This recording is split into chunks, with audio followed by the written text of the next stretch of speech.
isang tao'y maraming iniisip, maraming binabalak, ngunit ang kalooban din ni Yahweh ang siyang mananaig. Kaibig-ibig sa isang tao ang kanyang katapatan, higit na mainam ang mahirap kaysa isang bulaan. Ang paggalang at pagsunod kay Yahweh ay nagbibigay ng buhay. Ang gumawa nito'y makakaranas ng kapayapaan at ligtas sa kapahamakan.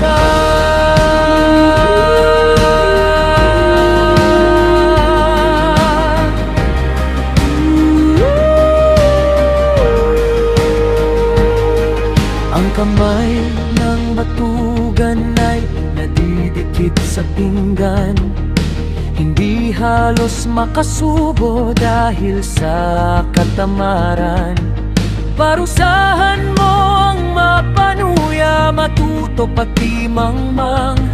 Pagsabihan mo ang may unawa, lalawak ang kanyang kaalaman.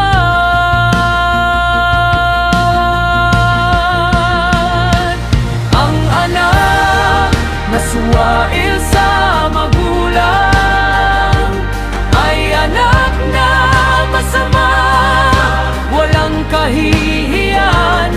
Ang anak na ayaw makinig sa pangaral ay tumalikod sa turo ng kaalaman.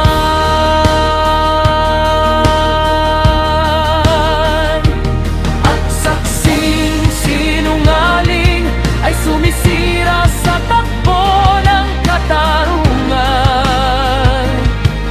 Ang bibig ng liko ay nagbubunga ng kasamaan.